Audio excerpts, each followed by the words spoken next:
Here we go.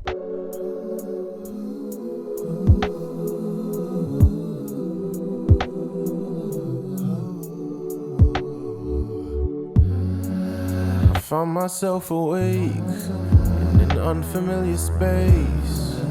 I can't recall just how I got here, but I'm making my escape. Cause the things surrounding me are giving off bad energy. Through the clouds I can't discern if there's some solid ground to plant my feet. But I'm stepping out and there ain't no more doubting. My mind is free to buy. No, it's my season.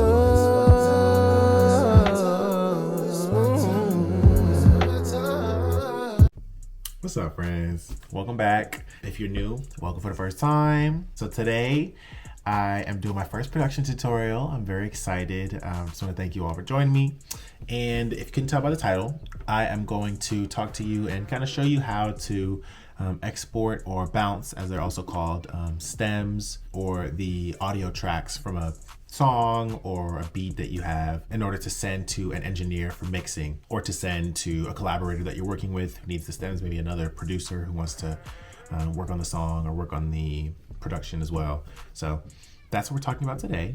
I'm going to give you a little bit of background about my production and engineering experience.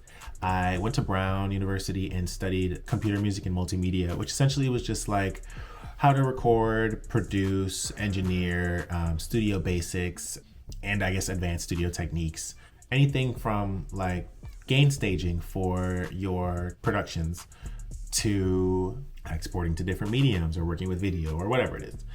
So I got my degree in that in 2020. After that, from 2020, I graduated during the pandemic, so it wasn't a whole lot going on in 2020. But 2021, I got jobs as an engineer at a recording studio in Atlanta called Maestro Sounds Entertainment. I worked there for about 8 to 9 months. Realized engineering isn't really for me. I'm more interested in applying the engineering techniques that I learned in school to my own art and music, and like collaborating with people and producing for people and like things like that, and producing for myself really. But yeah, I still kind of have, the engineering knowledge. So today we're going to talk about something that everyone who's making their own music needs to know, and that's how to export stems the right way to send to an engineer, to send to a collaborator. It's important to know how to do this the correct way, because many of you probably know how to export your songs now, like the overall song, the MP3, but there are a little bit of specificity that's necessary whenever you're sending it to someone who's also going to manipulate the sounds. So for example, an engineer is going to put effects, is going to put different things on the sounds in order to get them to sound maybe the way you want it or the way you have imagined it already, but a little bit cleaner or with a little bit more attention to muddiness in different frequency ranges or things of that nature. So it's important to make sure that you're sending them the correct types of files so that the end product comes out cleaner, and it just kind of makes the communication between yourself and the collaborator as smooth as possible. I'm not like a Ableton sponsored like teacher on production materials or anything like that. I know what works for me. I know what's worked for me working with other people and giving us the results that we wanted. So I'm just going to teach you all what I know today. Before we get into it, I just want to let you all know to like and subscribe. If you're not subscribed to the channel already, this is the first of many production tutorials that I'm going to be doing. I do all types of different stuff. I do covers, I do more art focused videos like music and art focused. I also do video diaries, vlogs, and just talking about my life. So if any of that interests you, definitely hit that subscribe button. But let's get into it. So I'm going to take y'all into my Ableton right now. Okay. So we are here in this session. This is a song that I started working on with one of my friends, Bria, the friend that I'm mixing a song for. We started this, we didn't finish it, but I'm just gonna use it for example today. It's much longer than I wanna use, but that's okay, because we are going to clean it all up and get it ready. Let me just go through a little bit of vocabulary. So when people say bounce, like when they're bouncing something, they're talking about exporting it. Essentially, a bounce is either the exported file itself, or the act of bouncing something is like exporting something. Stems, in the context that I'm going to talk about today, is referring to the audio file for each individual track. For example, if it's the keys, the stem for that is just that sound. The stem for the backgrounds would be just one background harmony part. So this session is kind of a lot, right? I try and organize my stuff pretty clearly, trying to organize my stuff as I'm going through it. So I produce and record my songs in my bedroom by myself. So say I wanted to send my song off to a friend to mix it for me. The first thing I would do is like get a rough mix together. So after I've made the song, after I've recorded all the things that I want to record, after I've added all the sounds that I want to add, I am going to kind of do it myself and balance the song how it sounds, how I want it to sound roughly.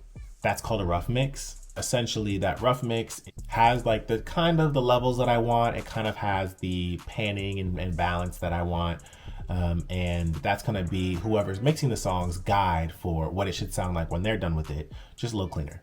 So first, get your rough mix together, bounce that, get that MP3. An MP3 is fine for a rough mix because it doesn't have to be the highest quality. They're just listening to it to get a reference. It's essentially a reference point. If you aren't sure how you want the elements to be separated, say you don't feel comfortable mixing it yourself kind of roughly, then I would suggest finding a song or a couple songs that fit the energy of your song. Find songs that have elements that you want to incorporate into your own music is what I'm saying. Let me know if y'all would be interested in another video on how to listen to music, or like how to listen to a song for using it as a reference, or like listening to the elements of a song a little bit more detailed from like an engineering or production standpoint. So yeah, so once you've got that rough mix and you're getting to the phase where you want to start getting the stems ready and start exporting your things, the first thing you're gonna do, always the first thing you do, honestly, this should be the first thing you do when you open up a session.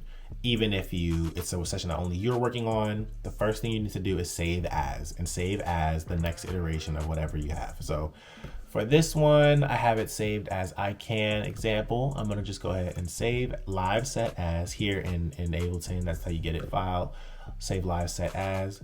I'm gonna say I can example 1.0. Don't mind the the track title, the project title we were going for. The vibe we were going for was lustful, kind of sultry mouth sounds. Do with that what you will. But I'm gonna save it just as the hook, or like the repeating phrase is I can. So I'm just gonna save it as I can example, and I'm gonna put stems. This way I know this project, the save file of this project, is for bouncing the stems specifically. It's not production based. There's no new elements in it. I'm just cleaning the file up. I'm cleaning the project up to be able to export stems. So I'm gonna go ahead and save. All right, so now any changes that I make to this file won't impact the previous save file that I have. So say I wanna go back and change some elements in the production. I can just go back to that previous save. Nothing has changed, nothing is gone, everything's there.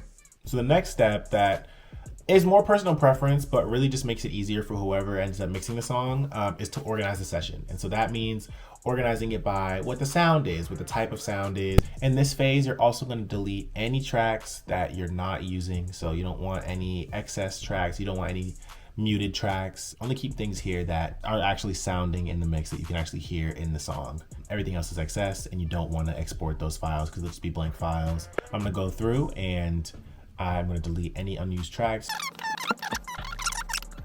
Okay, so now all I have is tracks that are actually in the mix. So I'm gonna go through and organize them a little bit further.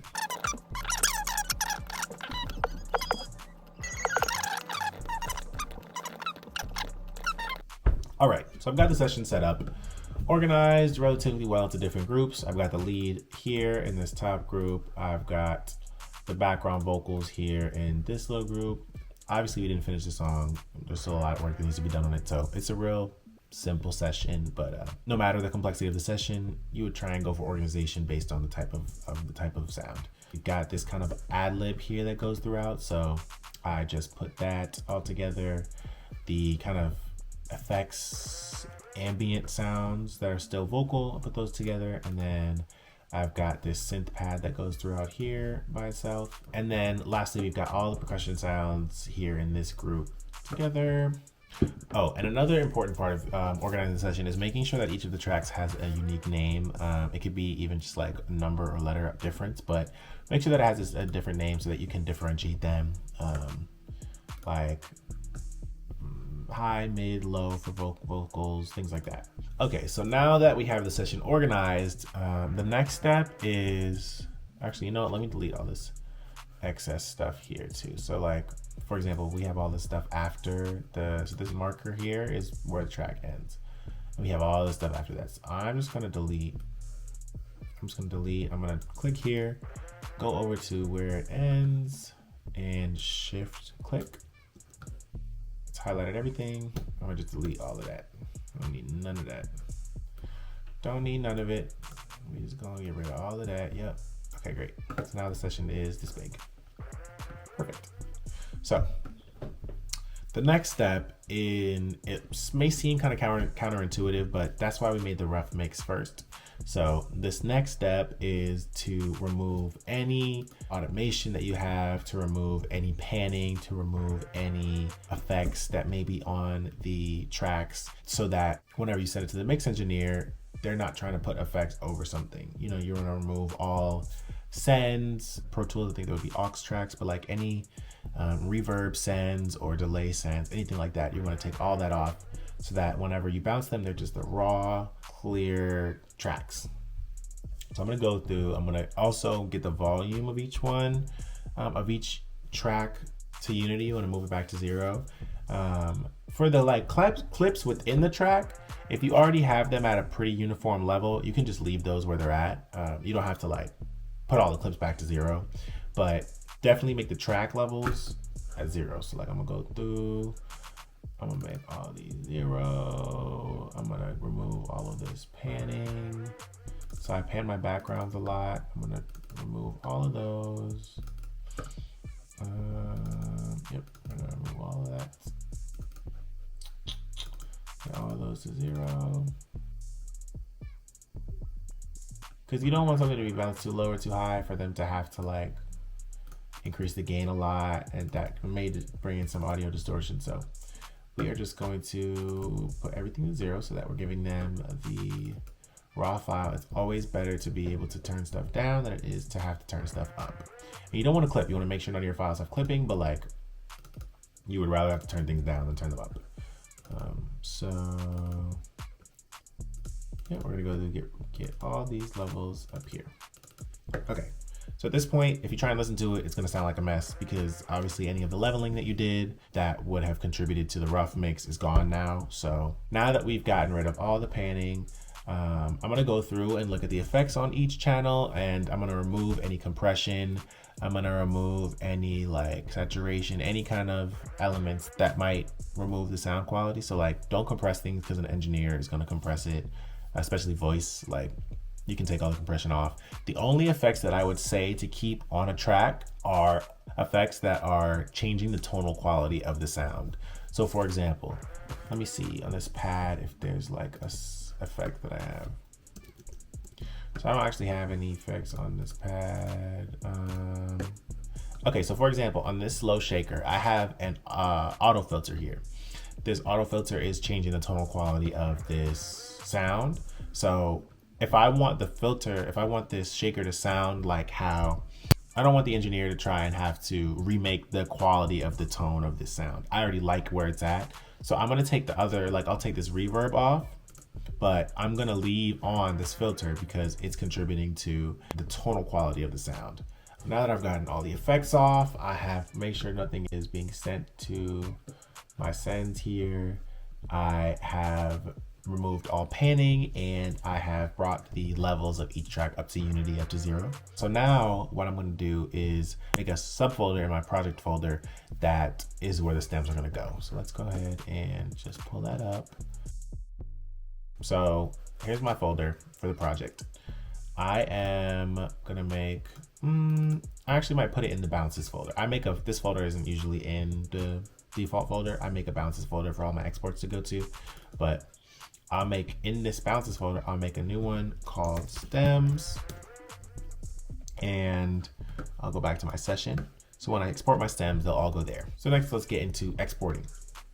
So I'm gonna need to I'm just gonna go back, double check, make sure all my effects are off, make sure all my panning is gone, etc., etc. And make sure all the tracks are on, because you want everything to export with sound. You don't want anything to export like a silent track. This exporting process, I'm obviously going to show you kind of what it looks like on Ableton, but it'll vary between different DAWs. For Ableton, and I think it's similar for Logic Pro X, but I will take this loop brace here, and you can set it a few different ways. You can drag and drop it to make sure that it has the full song. You can also like highlight the amount of time and press Command L. That will put the loop brace in the entire length. I'll select the loop brace and just scroll, make sure everything that I want is selected. So now I'm gonna go ahead to File. I'm gonna go ahead to Export. Well, let me save it now. So I'm gonna save live set. So now if I need to go bounce the stems again, I can just open this up and export. I don't need to redo all the things that I need to do. So save, and then we're going to go to export audio video. Here in Ableton, what we'll do is for this selection, we'll go to all individual tracks. I don't know if there's an option for this in other DAWs, but in Ableton, you'll do all individual tracks. You'll make sure that the length is what you selected. So it starts at 111 and goes for 84 bars. I am gonna take off, make sure leave all these off. I don't really need to create an analysis file. It does that automatically anyway, so I'm actually gonna take that off. My sample rate is 44.1. I'm at 16-bit. My file type, for file types, you do want to send WAV files. You want to have the highest resolution file that you can have that maintains the most musical information. You should ask the engineer that you're sending your information to if they're going to dither it as well. In that case, you may not want to dither your files, but I'm just going to set it to WAV. We got 16-bit, 44.1, and that's all we need. So we'll go ahead and export. I'm going to select the folder that I made, the stems folder that I made, and for the save as. So the way it works when you're bouncing all individual tracks in Ableton is that whatever you put that save as name as, it's going to put that first, and then it's going to put the name of the track. So you don't want that save as name to be super long, because it's going to have I can example stems VGV1, I can example stems VGV2. You know what I mean? You don't want that. So what I'll do is I'll usually just put an underscore so that whenever I am looking at the file names, it's just underscore and then the track name. Okay, so now my files have exported. Now that they've exported, I'm just gonna go really quickly into that stems folder. And here you want to delete anything that you're not gonna wanna send. So like, for example, any send files, like here it has reverb. I don't need that. I don't need this delay track. And Ableton also does a thing where any group tracks you have, it will also export that as well. Like if I have all the background vocals grouped together, it'll export each individual group and also the group itself. And I don't want that group, so I'm gonna delete these group tracks. So yeah, essentially you just go through anything that's like a group track, you'll delete those. All right, so now that I have all my tracks, I'm gonna listen through to just a couple of them. So I hear that that's there and it's just the synth pad. Great. I'll check like one more sound. Great, so that is my lead and it's just the lead, so perfect. So now I kind of have a good idea that my stems exported correctly. They're just the track, they're all centered, they don't have the effects on them. Now that you've ensured that your files were exported correctly, you're on to sending it to whoever you're sending it to. So you need their email. There are websites that you can use to send large files. A couple that I know are WeTransfer, which is what I use pretty regularly, and Hightail. I know for WeTransfer, you don't have to make an account to send files. That's what I use. So I'll just walk you through right now the process of using WeTransfer to send some files. So go to their website. You just gotta agree to their terms of service in order to use it. So I will select a folder. And because I put everything in that stems folder, I'll go ahead and just locate that. I will get that stems folder here. So I'll upload this folder and then, yep, just go ahead and transfer. And then they'll send you a verification code. You'll put the verification code in and then it'll send your files. And the thing with WeTransfer is after you send your files, they're only available for download for a certain amount of time. So I think it's like 7 days or 2 weeks or something like that. But after that 7 days, the download will not be available anymore. So you want to make sure that the person that you're sending them to downloads them within that amount of time. But yeah, that is the process of how you would export stems here in Ableton. And like I said, I'm using Live 10. I hope that you found this video helpful. Let me know if you did by leaving a comment. Go subscribe. I've got a whole lot more production tutorials on the way. I think I'm gonna do one next on file organization because I think that's another pretty important step. Yeah, let me know if there are any other tutorials. If you want to learn how to use Ableton or like see my Ableton process, I really appreciate y'all tuning in with me. I want to just encourage you to keep the good vibes flowing, to choose happiness. I understand some days the circumstances make it more difficult to choose that happiness, but it's always worth it. I appreciate y'all joining me, and I hope that you have a great day. Peace.